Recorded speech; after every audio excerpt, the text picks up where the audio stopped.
Kwa kubwa la wake ilikuwa imebakia kiasi kidogo ishe, kulingana na ripoti ambayo tulikuwa nayo na ile ripoti ambayo ilizungumziwa na Mheshimiwa Rais.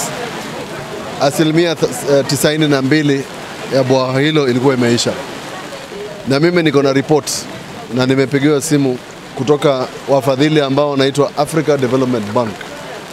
Wameniambia kwamba serikali ya Kenya hawajawaitisha pesa ya phase 2, na nimekuwa nikimtafuta Waziri Mbadi ili waitishe pesa hizo, kwa sababu kulingana na benki hiyo serikali haijatia maanani phase 2 ambayo ilikuwa ya kuhakikisha kwamba maji ambayo yametegwa katika damu hiyo yanaweza kusambaziwa watu, na wale wafadhili wanataka pesa ambazo wataziweka katika mradi huo kwanza watu wapate maji, na ndio kwa sababu wanasisitiza kwamba serikali ya Kenya lazima iitishe maji hayo.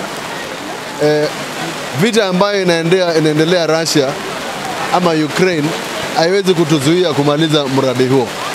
Kandarasi hiyo tumempatia Mchina, amekuwa akiendelea.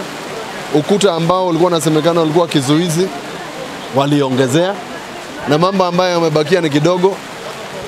Na kama wanataka ukweli, ile makubaliano kati ya benki ya African Development Bank na serikali ya kitaifa, ile mahali ambapo serikali ya kitaifa ilikuwa itoe ahadi yao, serikali ya taifa haijatoa ahadi hiyo.